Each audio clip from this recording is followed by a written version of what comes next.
Good morning students psychology में हमारी class चली हुई थी अभिवृद्धि और विकास।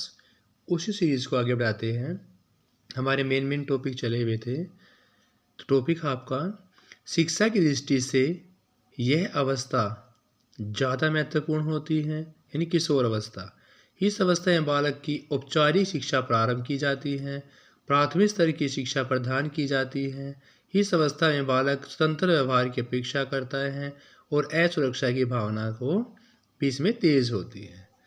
इस अवस्था में बालक में शब्द ज्ञान जो होता है वो भी तेज होता है, अंक ज्ञान गणितीय क्रियाओं को करने में भी सक्षम हो जाता है और बच्चा मूर्त चिंतन करने के भी योग्य हो जाता है स्टूडेंट्स। फिर है किशोर अवस्था जो होती है वो बाल्यावस्था प्रौढ़ावस्था के बीच की काल का संक्रांति काल है। देखो स्टूडेंट्स, ये क्वेश्चन पूछा हुआ है कई बारी कि किशोरावस्था जो है बाल्यावस्था एवं प्रौढ़ावस्था के मध्य का संक्रांति काल है, यानी कि संक्रांति काल कौन सा है? तो किशोर अवस्था बाल्यावस्था प्रौढ़ावस्था के बीच का काल है, संक्रांति काल कहलाता है। इस अवस्था में अनेक समस्याएं पैदा हो जाती हैं। इन अवस्था में न तो बालक बच्चा होता है और न ही वह प्रौढ़ होता है।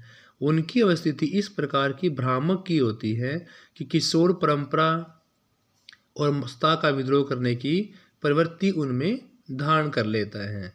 किशोर अवस्था में बालक मानसिक, सामाजिक, संवेगात्मक, शारीरिक परिवर्तनों के कारण विक्षोभ की स्थिति से होकर गुजरता है और फलस्वरूप किशोर अवस्था एक झंझावत और तनाव का काल माना जाता है। देखिए क्वेश्चन आप हो जाते हैं, किशोर अवस्था को हम झंझावत और तनाव, और एक साइकोलॉजिस्ट हैं स्टैनले हॉल के कारण को तूफान और तूफानी अवस्था जो होती है आपकी वो बोला गया है, लेकिन यहाँ तनाव और झंझावत की अवस्था बोला गया है। तो इसलिए किशोर अवस्था में बालक की मानसिक, सामाजिक, स्वैंगात्मक, शारीरिक ये सारे परिवर्तन होने के कारण विक्षोभ की स्थिति से गुजरता है। किस स्थिति से? विक्षोभ की स्थिति से गुजरता है और इसी कारण से किशोर एक झंझावत और तनाव का काल माना गया है स्टूडेंट्स। किशोर अवस्था में जो विलक्षण पाए जाते हैं वो ये हैं कि भी लंबाई आकार में वृद्धि होती है, जानिक अंगों का दृढ़ता से बढ़ना होता है, यौन परिपक्वता हो जाती है, बाहरी आकृति के प्रति संवेदनशील और सजगता हो जाती है, शरीर व स्वर्ण प्रतिमानों का समीक्षात्मक और समायोजन मूल्यांकन करना होता है, वीर की पूजा कर लेते हैं, लड़कों में स्वपन दोष होना और लड़कियों में मानसिक धर्म भी प्रारंभ हो जाता है स्टूडेंट्स। किशोर अवस्था में किशोर अपनी निजी पहचान परिचय बनाने का प्रयास करता है। उसकी निजी पहचान प्रौढ़ अवस्था में सफलतापूर्व प्रवेश के लिए महत्वपूर्ण भूमिका का कार्य करती है, यानी किशोर बालक विपरीत लिंग के प्रति आकर्षित होने लगता है और विपरीत लिंग में भी रुचि लेने लगता है। यानी इस कार्य का निष्कर्ष ये है, किशोर अवस्था में जो किशोर होता है विपरीत लिंग के प्रति आकर्षित होता है और उसमें ज़्यादा रुचि लेता है।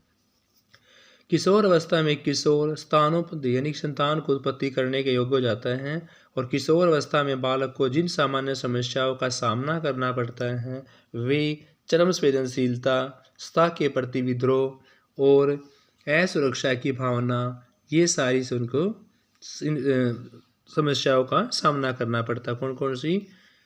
चरम संवेदनशीलता, सत्ता के प्रति विद्रोह करना, असुरक्षा की भावना होती है और परिचय या पहचान का संघर्ष होता है।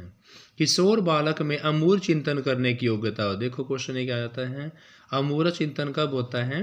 किशोर अवस्था में होता है। तार्किक विवेचना करता है, निर्वचन करता है, अर्थपूर्ण निष्कर्ष प्राप्त करता है, सिद्धांत नियमों का स्थापन करता है, निरूपण करने में भी सक्षम हो जाता है। यानी किशोर अवस्था में ही बालक अमूर्त चिंतन करता है, तार्किक विवेचना करता है, अर्थपूर्ण निष्कर्ष प्राप्त करने में भी सक्षम हो जाता है। इतने भी सिद्धांत होते हैं, नियम होते हैं, वो कहाँ से आए, कैसे उनको प्रूफ करना है, कैसे उनका निराकरण करना है, इन सारी बातों को करने में भी किशोर सक्षम हो जाता है। किशोर अवस्था में बालक का मानसिक, सामाजिक, व्यंग्यात्मक और सारी परिवर्तन के कारण विक्षोभ की स्थिति से गुजरते हैं और शिक्षकों को किशोर बालकों के साथ क्या कर देते हैं, तर्कपूर्ण करते हो जाते हैं।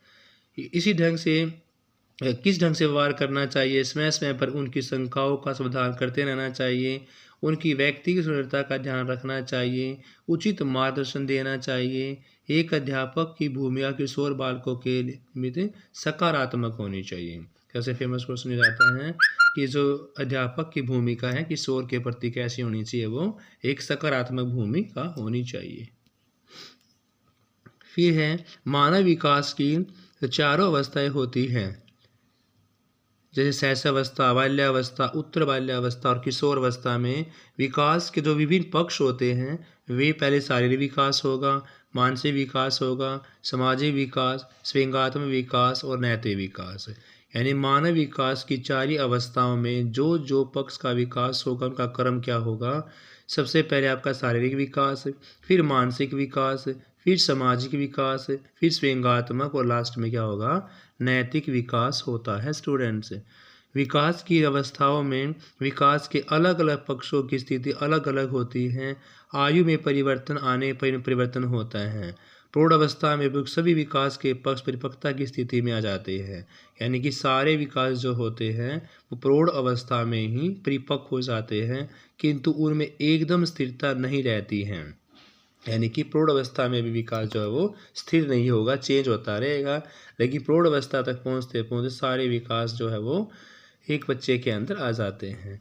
मानव विकास की जो अवस्थाएं हैं, पक्ष हैं, वृद्धि पर, वंशानुक्रम पर, भौतिक वातावरण पर, पारिवारिक वातावरण पर, सामाजिक वातावरण पर, स्वास्थ्य पर, सामुदायिक व सांस्कृतिक परिवेश का, इन सभी का बहुत ज़्यादा प्रभाव पड़ता है।